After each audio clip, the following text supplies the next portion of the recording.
ನೆಹರು ಕುಟುಂಬದ ಸರ್ಕಾರಿ ಆಸ್ತಿಗಳ ಮೇಲೆ ನೆಹರು, ಇಂದಿರಾ ಗಾಂಧಿ, ರಾಜೀವ್ ಗಾಂಧಿ ಎಲ್ಲ ಕಡೆ ಇವರು ನಾಮಕರಣಗಳದ ಹಾಸ್ಪಿಟ್ಲ್ಗಳು, ಯೂನಿವರ್ಸಿಟಿಗಳು, ಕಟ್ಟಡಗಳ ಮೇಲೆ, ಸ್ಟೇಡಿಯಂಗಳಿಗೆ ಮತ್ತು ಏರ್ಪೋರ್ಟಿಗೆ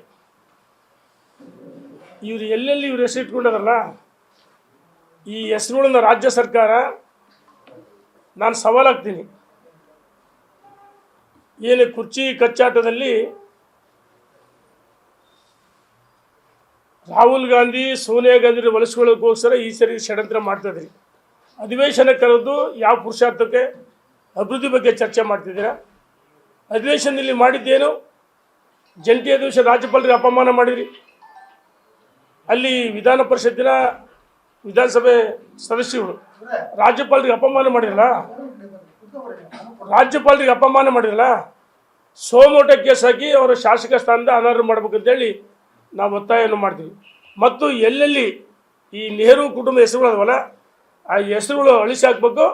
ಮಹಾತ್ಮ ಗಾಂಧೀಜಿ ಹೆಸರಿಡ್ರಿ. ಈಗ ಗ್ರಾಮ ಪಂಚಾಯತಿಗೆ ಹೆಸರಿಡ್ತೀವಿ ಅಂತ ಹೇಳ್ತದಿಲ್ಲ. ಇವತ್ತು ಜಾಹೀರಾತುಗಳು ನೋಡಿ ಪತ್ರಿಕೆಯಲ್ಲಿ ಹೇಳಕ್ಕೆ ನಮ್ಮ ಕಟಾಡಿಯವರು ಹೇಳಿದರು, ಯಾರಪ್ಪನ ಮನೆ ದುಡ್ಡಂತೆ ಜಾಹೀರಾತುಗಳು ಇಂಡೈರೆಕ್ಟ್ ಕಾಂಗ್ರೆಸ್ ಪಕ್ಷದಂತೆ ಕೊಡ್ತದಿರಿ. ನಾವು ಹೇಳ್ತಿದ್ದೀವಿ, ಈ ಸರ್ಕಾರ ಒಂದು ಕಡೆ ಅಭಿವೃದ್ಧಿ ವಿರೋಧಿ ಸರ್ಕಾರ, ಕುರ್ಚಿ ಉಳಿಸೋಕ್ಕೋಸ್ಕರ ದೊಂಬರಾಟ ಮಾಡ್ತಿದ್ರಿ. ಈ ರೀತಿ ನಾಟಕ ಬೇಡ. ಮತ್ತು ಅಧಿವೇಶನ ಯಾವ ಪುರುಷಾರ್ಥಕ್ಕೋಸ್ಕರ 2 ದಿವಸ ಮುಂದುವರಿಸ್ತೀರಿ?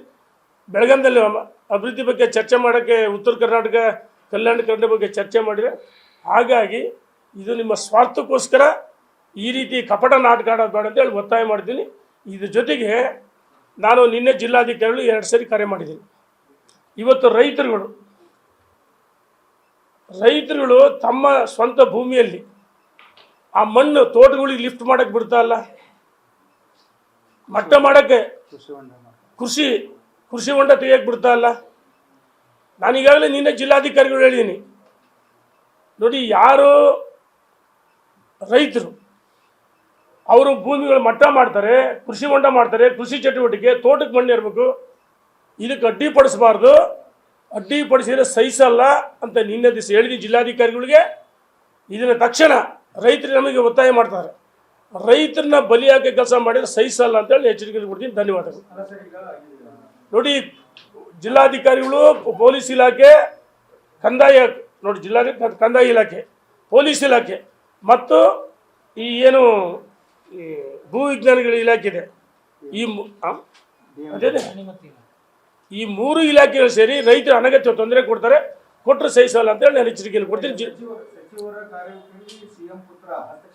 ಈಗ ಇಡೀ ಸರ್ಕಾರ ಸಂಪೂರ್ಣ ಕಂಟ್ರೋಲ್ ಮಾಡ್ತಾರೆ ಯಾರು?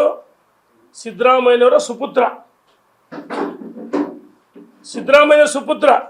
ಎಲ್ಲ ಇಲಾಖೆಗಳ ಹಸ್ತಕ್ಷೇಪ ಬೇಸತ್ತದ್ರಿ, ಹೇಳಿಕೆನಕ್ಕೆ ಆಗ್ತಲ್ಲ.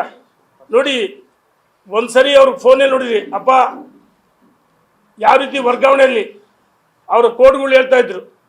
ಹಾಗಾಗಿ ಅವರು ಸೂಪರ್ CM ಆಗಿ ಕೆಲಸ ಮಾಡ್ತಿದ್ದಾರೆ. ಆ ಕಾಂಗ್ರೆಸ್ನವರು ಸಚಿವರುಗಳೇ ಬೇಸತ್ತಿದ್ದಾರೆ. ಎಲ್ಲೋ ಒಂದು ಕಡೆ ಮುಖ್ಯಮಂತ್ರಿಗಳು ಈ ರಾಜೀನಾಮೆ ಕೊಡೋಂಥ ಪ್ರಸಂಗ ಬಂದರೆ ಮಗನನ್ನು ಉಪಮುಖ್ಯಮಂತ್ರಿ ಮಾಡಬೇಕಂತೇಳಿ ಒಂದು ಷಡ್ಯಂತ್ರ ನಡೀತಿದೆ. ಧನ್ಯವಾದಗಳು. ಭಾರತೀಯ ಜನತಾ ಪಾರ್ಟಿ ಕಾರ್ಯಕರ್ತರ ಮುಖಂಡರು ಅಷ್ಟು ವೀಕ್ ಮಾಡ್ಕೋಬೇಡ್ರಿ ನೀವು, ಆಯಿತಾ? ಯಾವ ಅಧಿಕಾರಿ ಇಲ್ಲದೆ ನಿಮಗೆ ಗೊತ್ತಿದೆ. ಅಧಿಕಾರಿಗಳನ್ನ ನೋಡಿ, ಒಂದೇ ಸರಿಗೆ ನಾವು ಯಾವ ಶಬ್ದ ಬಳಸಬೇಕು, ನಮ್ಮ ಮಾತಿಗೆ ಹೊನ್ನಾಳಿ ಇರ್ಬೋದು, ದಾವಣಗೆರೆ ಇರ್ಬೋದು, ಬರೀ ಕೇವಲ ಇಲ್ಲೆಲ್ಲ ನಾನು ಎಲ್ಲೇ ಕರೆ ಮಾಡಿದ್ರು, ಪೊಲೀಸ್ ಇಲಾಖೆ ಅಥವಾ ರಾಜ್ಯದ DGP ಭೇಟಿ ಮಾಡಿದ್ದೀನಿ, ಅವರು ಅಷ್ಟೇ ನನಗೆ ಗೌರವ ಕೊಡ್ತಾರೆ. ಎಲ್ಲ ಇಲಾಖೆ ಕಾರ್ಯದರ್ಶಿಗಳು ನಾನು ಡೈರೆಕ್ಟಾಗಿ ಕಾಲ್ ಮಾಡ್ತೀನಿ.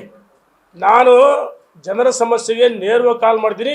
ಅಧಿಕಾರಿಗಳು ನಮ್ಮ ಮಾತಿಗೆ ಗೌರವ ಕೊಟ್ಟು ಕೆಲಸವನ್ನು ಮಾಡಿಕೊಡ್ತಿದ್ರೆ, ಮಾಡದೇ ಇದ್ದರೆ ಅಂಥ ಪ್ರಸಂಗ ಬಂದಾಗ ಯಾವ ರೀತಿ ಮಾತಾಡಬೇಕು ನನಗೆ ಚೆನ್ನಾಗಿ ಗೊತ್ತಿದೆ. ಅಧಿಕಾರಿಗಳನ್ನ ಒಂದೇ ಸರಿಗೆ ದಂಡಂ ದರ್ಶನಗಳಾಗಲ್ಲ. ಅವರು ನಮಗೆ ಗೌರವ ಕೊಟ್ಟು ಕೆಲಸ ಮಾಡ್ತಿದ್ದಾರೆ. ಅವರು ನಮ್ಮ ಮನೆ ಕುಟುಂಬ ಸದಸ್ಯಲ್ಲ. ಅಧಿಕಾರಿಗಳು ಪಾಕಿಸ್ತಾನದಿಂದ ಬಂದಾರ? ನಮ್ಮ ಮಾತಿಗೆ ಗೌರವ ಕೊಟ್ಟು ಎಲ್ಲ ಕೆಲಸ ಮಾಡಿ. ನಿನ್ನೆ ಜಿಲ್ಲಾಧಿಕಾರಿಗಳು ಹೇಳಿದ್ದಾರೆ, ಸರ್ ಸರಿ ಇದೆ ನೀವು ಹೇಳೋದು. ಅವ್ರು ಹೇಳಿದ್ದಾರೆ ನಿನ್ನೆ ಜಿಲ್ಲಾಧಿಕಾರಿಗಳು, ನಾವು ನಿನ್ನೆ ಹೇಳಿದ್ದೀವಿ, ಅವ್ರಿಗೆ ಹೇಳಿದ್ವಿ, ಮತ್ತು ಏನು ಪೊಲೀಸ್ ಇಲಾಖೆ ಎಲ್ಲ ಇಲಾಖೆಗೆ ಹೇಳ್ತಾ ಇದ್ದೀವಿ, ಅಡ್ಡಿಪಡಿಸಬಾರ್ದು.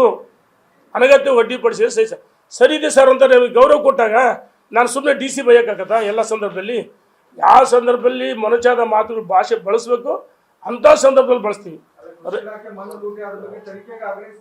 ಏನಪ್ಪ ಅಣ್ಣ, ಆ ಕಾಳಜಿ ಬಗ್ಗೆ ಹೇಳ್ತೀನಿ ಕೇಳಿ.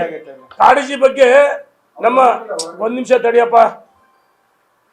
ಕಾಳಜಿ ಯಾರು ಡಿಫಿಟ್ ಕ್ಯಾಂಡಿಡೇಟ್ ಅದಾರ, ಇಲ್ಲಿ ಜಿಲ್ಲಾಧ್ಯಕ್ಷರು, ಮಂಡಲ ಅಧ್ಯಕ್ಷ ಅದಾರೆ.